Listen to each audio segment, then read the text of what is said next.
Good morning, virtual book lovers. How are you guys doing today? I hope you're enjoying this beautiful morning. I'm just sitting here on the couch in my home office, watching the sunrise, drinking my morning tea during my meditation, and getting ready to share with you our virtual book club reading today. We continue to read from Simple Abundance, and we are on the January 5th entry, which is entitled, The Woman You Were Meant to Be. Many women feel today a sadness we cannot name. Though we accomplish much of what we set out to do, we sense that something is missing in our lives, and we fruitlessly search out there for the answers. What often is wrong is that we are disconnected from an authentic sense of self. That was written by Emily Hancock. Has this ever happened to you? You're washing your face and suddenly you do not recognize the woman staring back at you? Who is this? You ask the mirror on the wall. No reply. She looks vaguely familiar but bears little resemblance to the woman you were expecting to see there. Psychologists call this phenomena a displacement of self, and it usually occurs during times of great stress, which for many of us is an everyday occurrence. But what's wrong? What is this sadness that we cannot name? Here is a question that deserves loving meditation. Perhaps the heart of our melancholy is that we miss the woman we were meant to be. We miss our authentic selves. But the good news is that even if you have ignored her overtures for decades, wear red, cut your hair, study art in Paris, learn the tango, your authentic self has not abandoned you. Instead, she's been waiting patiently for you to recognize her and reconnect. Turn away from the world this year and begin to listen. Listen to the whispers of your heart. Look within.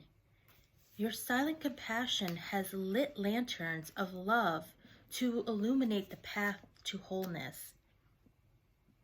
At long last, the journey you were destined to take has begun.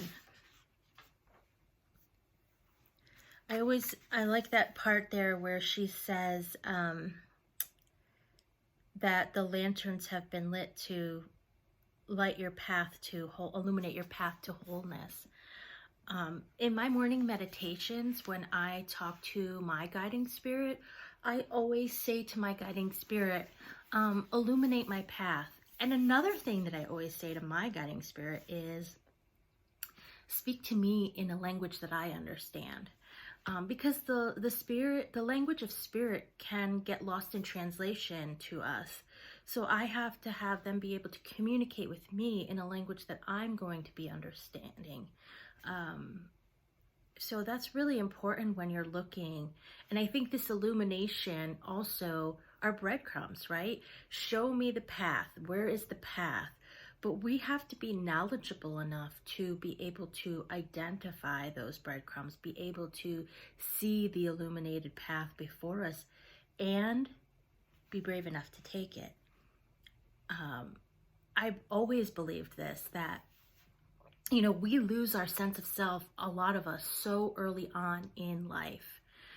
I believe that children absolutely are born knowing exactly who they are and exactly what they want to be when they grow up. But society and expectations of parents and family, their societal roles, their gender roles, really kind of beat that out of them. And we lose this connection with our truth, with our authentic self.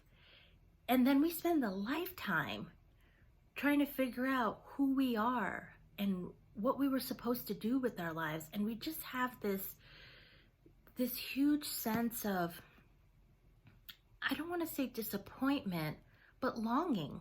We have a longing to want to connect. There's this unfilled desire, this unfilled need, this unfilled, I don't even know how to explain it, that we just have this hole in our heart that we don't know where it comes from. We just know that something's missing. And we search endlessly out there in the world. Sometimes we search in the wrong places, as in we fill up those spaces with bad relationships and alcohol and drugs. We use things to fill that space because we're trying to fill that space. We're trying to find that missing piece, and we're looking externally for it.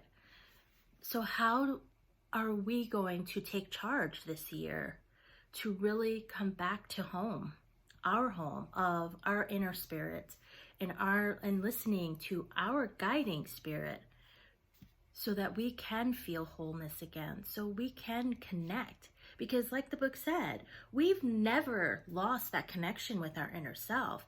Yes, it's been quiet. Yes, it's been patiently waiting for us to get that aha moment. So are you going to take that journey? Are you going to get your aha moment and reconnect with that sense of self and fill that hole in your heart? What else did you get from this reading today? I'd love to hear your thoughts.